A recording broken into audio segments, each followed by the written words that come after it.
Millennials, especially now, they don't really believe in advertisements. They don't really buy adverts. So at that stage, what would you say people or brands need to do to convince people about their brand?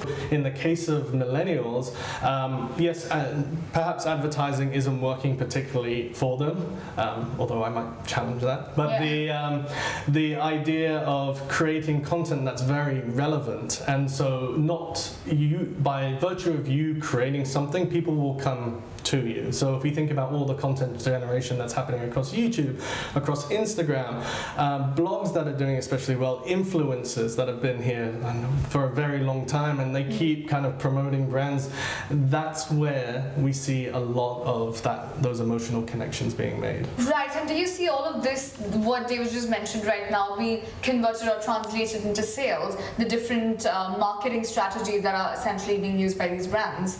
Absolutely, yes. I would suggest that in the past, I would say a couple of years ago, many of the retailers were considering that the online phenomenon and the whole idea of holding everything in your hand on your handheld was something that was not that relevant to the bricks and mortar retailers.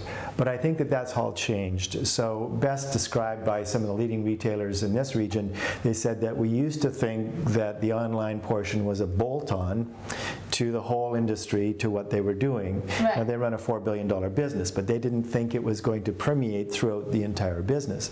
Now they've come back to say they've changed their business model beginning of this year, that all of the online retail now and all of the retail and the bricks and mortar is all one. And that gets back to your point about millennials, and I would say it's traditional means of advertising are probably not adopted by millennials, but advertising in a much different way, which is something that is less than 15 seconds if it's YouTube or Instagram, or if it's a short period of time, whatever it is you're looking at.